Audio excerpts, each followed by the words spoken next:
أعوذ بالله من الشيطان الرجيم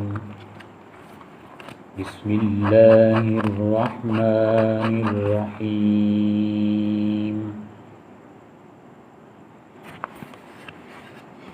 وإذ قال إبراهيم رب اجعل هذا بلدا آمنا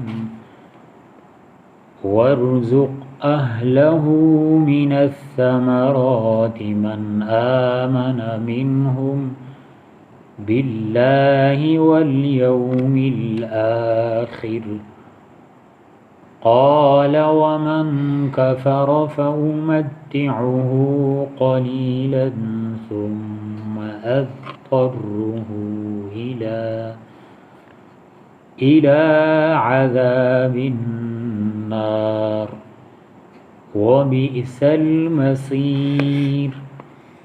وإذ يرفع إبراهيم القواعد من البيت وإسماعيل ربنا تقبل منا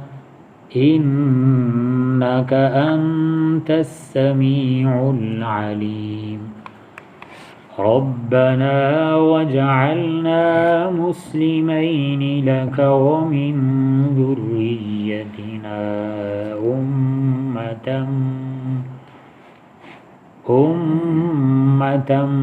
مسلمة لك وارنا مناسكنا وتب علينا إنك أنت التواب الرحيم ربنا وابعث فيهم رسولا منهم يتلو عليهم آياتك ويعلمهم الكتاب والحكمة ويزكيهم إنك أنت العزيز الحكيم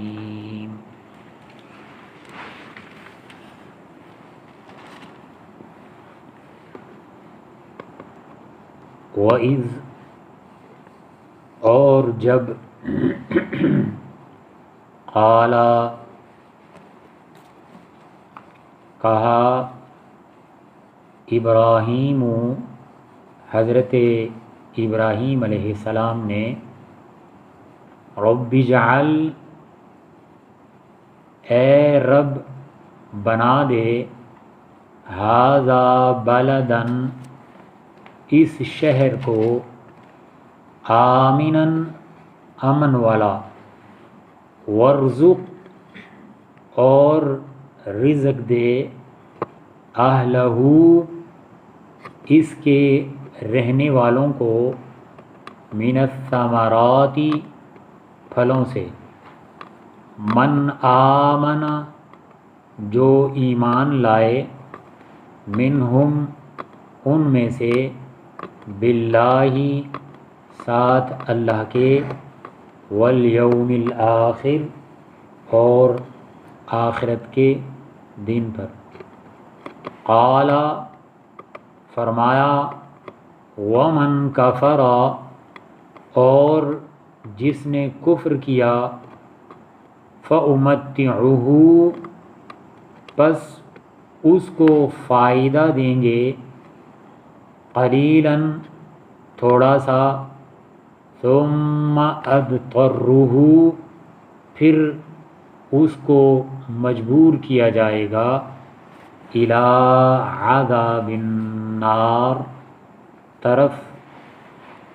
عذاب آگ کے وبئس المصیر اور وہ ٹھکانہ ہے بہت برا وَإِذْ يَرْفَعُ اور جب کہ بلند کر رہے تھے ابراہیم علیہ السلام القواعد بنیادیں من البیت بیت اللہ کی و اسماعیل اور حضرت اسماعیل علیہ السلام ربنا اے ہمارے رب تقبل قبول فرما منا ہم سے انک انت بے شک تو السمیع العلیم سننے والا اور جاننے والا ہے۔ ربنا اے ہمارے رب وجعلنا بنا دے ہم دونوں کو مسلمینی تابع دار فرمانبردار لکا اپنا ومن ذریتنا اور ہماری اولاد میں سے بھی امتن ایک جماعت مسلمتن جو فرمانبردار ہو لکا تیرے لیے وَأَرِنَا اور دکھا یا سکھا ہمیں مناسکنا حج کے ارکان وَتُبْ عَلَيْنَا اور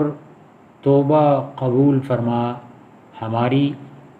انک انت بے شک تو التواب الرحیم بہت زیادہ توبہ قبول فرمانے والا اور بہت زیادہ رحم کرنے والا ہے۔ ربنا اے ہمارے رب وابعث بھیج فیہم ان میں رسولاً ایک رسول منہم جو انہی میں سے ہو یتلو وہ پڑھے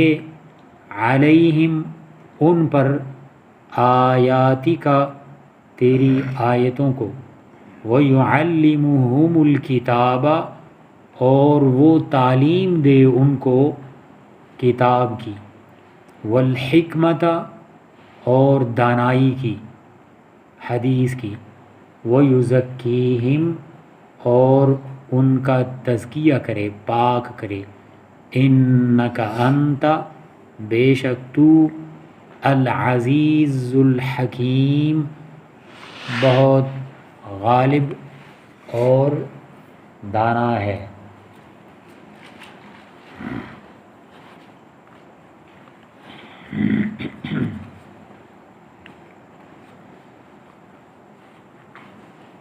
وَإِذْ قَالَ إِبْرَاهِيمُ رَبِّ اجْعَلْ هَذَا بَلَدًا آمِنًا وَارْزُقْ أَهْلَهُ مِنَ الثَّمَرَاتِ مَنْ آمَنَ مِنْهُمْ بِاللَّهِ وَالْيَوْمِ الْآخِرِ۔ اس آیت میں اللہ تعالیٰ حضرت ابراہیم علیہ السلام کی مانگی گئی دعا اس کا تذکرہ فرما رہے ہیں کہ حضرت ابراہیم علیہ السلام کو جس وقت نبوت عطا کی گئی تو اس کے بعد حضرت ابراہیم علیہ السلام نے دعا کی تھی، اور یہ دعا اس وقت ہوئی کہ جس وقت حضرت اسماعیل علیہ السلام کو حضرت ابراہیم علیہ السلام مکہ میں چھوڑ کر آئے تھے، ایسی وادی کے اندر کہ جو بالکل غیر آباد تھی، جنگل بیابان تھا۔ تو اس جگہ پہ کہ جہاں آج بیت اللہ بنا ہوا ہے، اس جگہ پہ حضرت اسماعیل علیہ السلام اور ان کی والدہ کو حضرت ابراہیم علیہ السلام چھوڑ کر واپس آئے تھے۔ تو اور اس کے بعد حضرت اسحاق علیہ السلام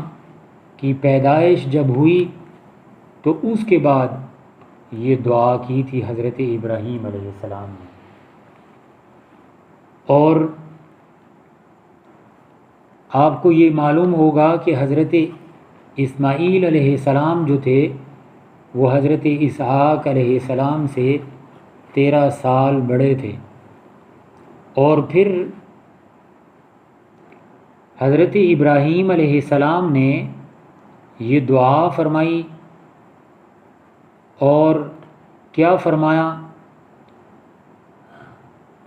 کہ اے میرے رب ھذا بلدن آمنا، کہ اس شہر مکہ کو امن والا شہر بنا دے۔ اور یہ ہم دیکھتے ہیں کہ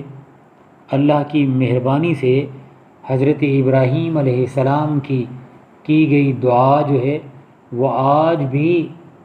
اس کا اثر ہے، قابل قبول ہونے کے بعد آج تک اس کا اثر ہے کہ بیت اللہ کے اندر امن اور سکون ہوتا ہے۔ جس وقت وہاں آدمی چلا جاتا ہے تو پھر وہ پیچھے اپنے گھر بار بال بچے سب کو بھول جاتا ہے، بالکل اللہ تعالیٰ کی یاد میں انسان لگ جاتا ہے۔ اور یہ حضرت ابراہیم علیہ السلام کی دعا کا اثر ہے۔ اور اس کے بعد پھر ساتھ ساتھ حضرت ابراہیم علیہ السلام نے یہ بھی دعا فرمائی کہ وَارْزُقْ أَهْلَهُ مِنَ الثَّمَرَاتِ، پہلی بات کہ امن والا شہر بنا دے، اور دوسری بات اس کے رہنے والوں کو کیا کر، پھلوں سے رزق عطا فرما۔ اور یہ وہاں جو گئے ہوئے ہیں، جن لوگوں نے حج کیا ہوا ہے، یہ ان کو معلوم ہے کہ وہاں کی آبادی، زمین اتنی بنجر زمین ہے کہ جس کا اندازہ بھی نہیں کیا جا سکتا۔ اور یہ جو بلڈنگیں یا پھر قبریں جو بنائی جاتی ہیں، یہ بڑی تگ و دو کے بعد جو ہے وہ جا کر ان پتھریلے علاقے کو توڑ کر وہ بلڈنگیں جو ہیں وہ بناتے ہیں۔ اور اسی طرح قبریں بھی جو ہیں وہ بڑی بڑی مشینوں کے ذریعے جو ہے نا اس کو کھودا جاتا ہے زمین کو، اور اس کے بعد پھر جو ہے نا وہ قبر کے لیے بھی جگہ بنائی جاتی ہے۔ اتنی سخت زمین ہے پتھریلی، وہاں کچھ بھی پیدا نہیں ہوتا۔ اور حضرت ابراہیم علیہ السلام کی دعا کا اثر اس قدر ہے کہ ہر قسم کا پھل جو ہے وہ وہاں موجود ہوتا ہے، ہر 24 گھنٹے۔ کوئی ایسی چیز نہیں ہے پھلوں میں سے کہ جو وہاں نہ ملتی ہو۔ یہ حضرت ابراہیم علیہ السلام کی دعا کا نتیجہ ہے کہ ایک تو امن والا شہر بنا دے، اور دوسرا اس کے رہنے والوں کو پھلوں سے رزق عطا فرما۔ پوری دنیا سے جہاں کہیں بھی بہترین قسم کے فروٹ پھل پیدا ہوتے ہیں وہاں موجود ہوں گے، اور بغیر موسم کے کہ جن چیزوں کا وہاں موسم نہیں ہوگا وہ بھی چیزیں آپ کو وہاں میسر ہوں گی۔ اس قدر حضرت ابراہیم علیہ السلام کی دعاؤں کا اثر ہے۔ اور پھر اللہ تعالیٰ ارشاد فرماتے ہیں کہ من آمن منہم باللہ والیوم الآخر، کہ جو ایمان لایا ان میں سے اللہ پر اور یوم آخرت پر، ان کو یہ پھل ملیں گے۔ کافروں کا تو وہاں داخلہ ہی ممنوع ہے۔ وہاں بیت اللہ میں اور اسی طرح مدینہ منورہ کے اندر سوائے مسلمانوں کے کافر جو ہے وہ ان جگہوں میں بالکل نہیں جا سکتا۔ قال ومن کفر فأمتعه قلیلا ثم اضطره الى عذاب النار۔ اللہ تعالیٰ نے ارشاد فرمایا کہ جو کافر ہوگا، یعنی جو کفران نعمت کرے گا، فأمتعه قلیلا، اس کو ہم تھوڑا سا فائدہ دنیا کی زندگی کے اندر دیں گے۔ یعنی یہ ایسے سمجھیں کہ مسلمانوں کو بھی اور کافروں کو بھی دنیا کی زندگی کے اندر ہر کسی کو رزق اللہ تعالیٰ کی طرف سے ملے گا، لیکن آخرت میں ان کافروں کے لیے کوئی چھوٹ نہیں ہے۔ وہاں اللہ کا عذاب جو ہے وہ اس قدر ہوگا کہ یہ دنیاوی نعمتیں وہ بھول جائیں گے بالکل ہی، کہ جو مزے آج یہاں اڑا رہے ہیں نا۔ ابھی اللہ کے رسول صلی اللہ علیہ وسلم کا فرمان ہے کہ الدنیا سجن المؤمن و جنت الکافر، کہ یہ دنیا کی زندگی جو ہے سجن المؤمن، مومن کے لیے قید خانہ ہے۔ مومن کے لیے اتنی خوشحالی نہیں ہے جتنی کافروں کے لیے ہے۔ وہ جنت الکافر، اور کافروں کے لیے یہ دنیا جو ہے وہ جنت ہے۔ یہ ایسے سمجھیں کہ یہ جو بھی ان کے لیے عیاشیاں ہیں یہ دنیا کی زندگی کے اندر ہی ہیں۔ ہمیں ان کو یہ دیکھ کر کہ یہ بڑے عالی شان اور بڑی ٹھاٹ باٹ کے ساتھ زندگیاں گزار رہے ہیں تو ہم جناب جو ہے نا وہ یہ خواہش کرنا شروع کر دیں کہ یا اللہ ہمیں بھی انہی کی جیسی زندگی جو ہے نا وہ عطا فرما، تو یہ غلط بات ہے۔ یہ دنیا کی زندگی کے اندر جو ہے وہ ان کو آسائش میسر ہیں، لیکن کل آخرت کی زندگی میں تباہیاں ہی تباہیاں ہیں ان کے لیے۔ اور پھر اللہ تعالیٰ فرماتے ہیں ثم اضطروہ الی عذاب النار، پھر ان کو جہنم کے عذاب کی طرف مجبور کیا جائے گا، یعنی دھکیل کر اللہ تعالیٰ جو ہیں وہ جہنم کے اندر ان کو جا پھینکیں گے۔ وبئس المصیر، اور وہ بہت ہی برا ٹھکانہ ہے۔ آگ جو ہے جہاں ہر وقت آگ جلتی رہے تو صرف جلنا ہی نہیں بلکہ وہاں انسانوں کے ساتھ جو ہے وہ اس آگ کو بھڑکایا جائے گا۔ پتھر اور انسان اس آگ کے اندر جلیں گے، تو آپ اندازہ لگا لیں کہ وہ آگ جو ہے وہ کتنی سخت ہوگی کہ جس کے اندر پتھر جلیں گے۔ آج یہاں جو ہے نا وہ دنیا کے اندر پتھروں کو تو آگ نہیں نا جلاتی، لیکن یہ کل قیامت کے دن پتھروں کے ساتھ بھی آگ جلائی جائے گی، وہ جہنم کی اتنی سخت قسم کی وہ آگ ہے۔ وَإِذْ يَرْفَعُ إِبْرَاهِيمُ الْقَوَاعِدَ مِنَ الْبَيْتِ وَإِسْمَاعِيلُ رَبَّنَا تَقَبَّلْ مِنَّا إِنَّكَ أَنْتَ السَّمِيعُ الْعَلِيمُ۔ اس آیت میں اللہ تعالیٰ نے حضرت ابراہیم علیہ السلام اور حضرت اسماعیل علیہ السلام کی بیت اللہ کی بنیادیں جس وقت وہ اٹھا رہے تھے اس وقت کا تذکرہ اللہ تعالیٰ نے ارشاد فرمایا ہے کہ وہ کیا فرما رہے تھے؟ وَإِذْ يَرْفَعُ إِبْرَاهِيمُ الْقَوَاعِدَ مِنَ الْبَيْتِ وَإِسْمَاعِيلُ، اس وقت کو یاد کرو کہ جب حضرت ابراہیم اور حضرت اسماعیل علیہ السلام بیت اللہ کی بنیادیں اٹھا رہے تھے، بنا رہے تھے۔ یعنی معمار کون تھا؟ حضرت ابراہیم علیہ السلام، اور مزدوری کرنے والے ان کے بیٹے حضرت اسماعیل علیہ السلام تھے۔ تو ان دونوں باپ بیٹے نے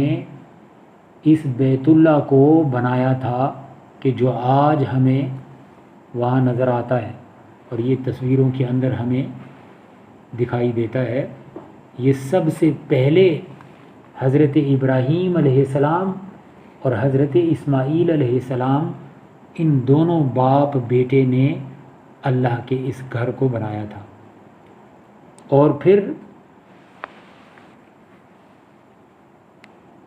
نبی پاک صلی اللہ علیہ وسلم اس وقت کہ جب دور جاہلیت تھا، آپ علیہ السلام کی عمر مبارک اس وقت 35 سال تھی کہ جب یہ پہلی دفعہ، یعنی حضرت ابراہیم علیہ السلام اور حضرت اسماعیل علیہ السلام کے بعد کی بات ہے، اس وقت کہ جب نبی صلی اللہ علیہ وسلم کی عمر مبارک جو ہے وہ 35 سال کی تھی، تو اس وقت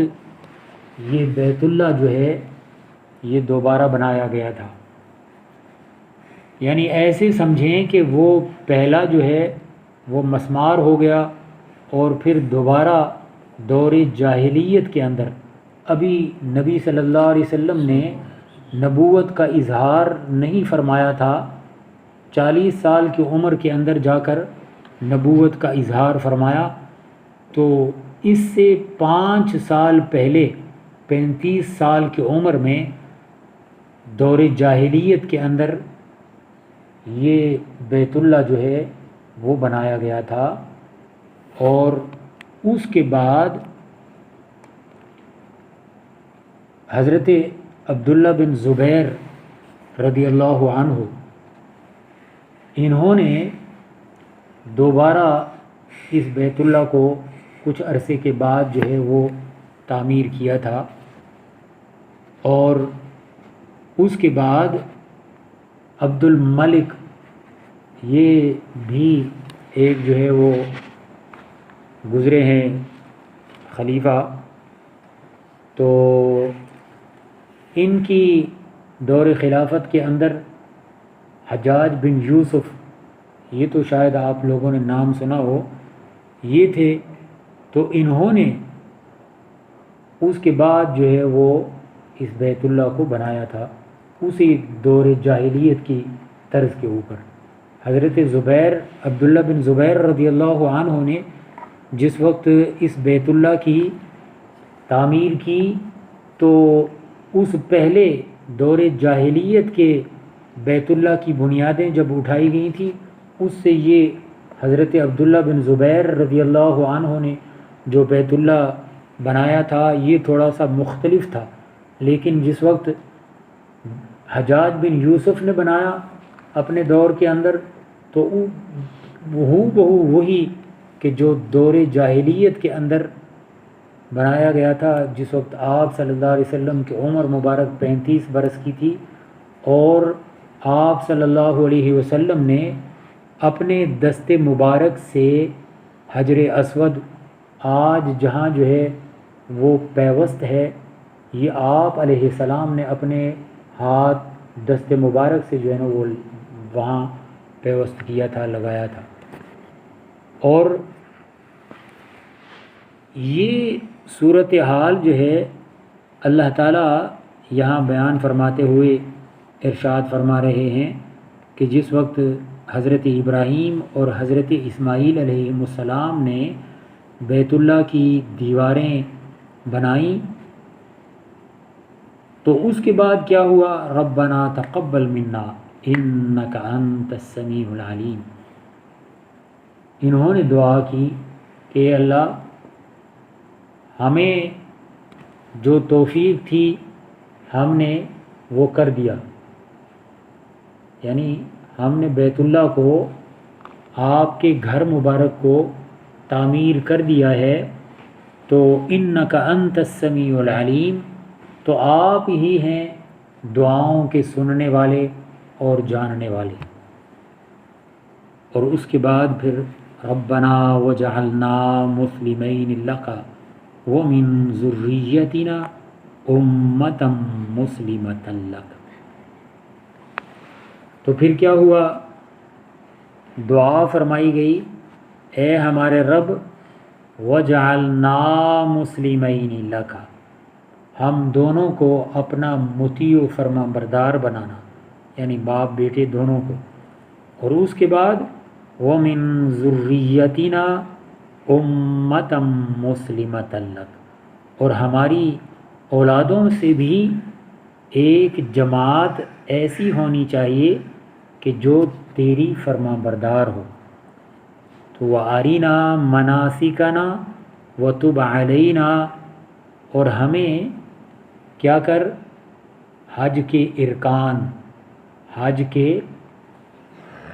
طریقے، کہ حج کیسے کیا جاتا ہے وہ ہمیں سکھائیں۔ یہ حضرت ابراہیم علیہ السلام دعا فرما رہے ہیں، انک انت التواب الرحیم، کیونکہ آپ جو ہیں وہ بہت زیادہ توبہ قبول فرمانے والے اور بہت ہی زیادہ رحم کرنے والے ہیں۔ ربنا وابعث فیہم رسولا منہم، تو اس کے بعد پھر یہ دعا حضرت ابراہیم علیہ السلام نے ایک اور فرمائی، اور وہ کیا تھی؟ اے ہمارے رب، وابعث فیہم رسولا منہم، ان میں یعنی میری اولاد میں بعد میں آنے والے جو ہیں ان میں ایک رسول بھیج کہ جو انہی میں سے ہو، سمجھے نا، انہی میں سے ایک رسول بھیج، یتلو علیہم آیاتی کا، وہ کیا کرے گا؟ یتلو علیہم، وہ پڑھے گا ان پر، آیاتی کا، تیری آیتوں کو، اور وَيُعَلِّمُهُمُ الْكِتَابَ، اور ان کو کتاب کی تعلیم دے گا، یعنی قرآن مجید کی، والحکمت، اور احادیث مبارکہ کی، اور پھر وَيُزَكِّيهِمْ، اور ان کو پاک کرے گا، یعنی شرک اور بدعات اور کفر کی غلاظتوں سے ان کو پاک کرے گا۔ انک انت العزیز الحکیم، بے شک تو غالب بھی ہے اور دانا بھی، حکیم دانا، یعنی بہت ہی دانائیوں کا مالک اگر ہے تو وہ صرف اور صرف اللہ کی ذات ہے۔ وما علینا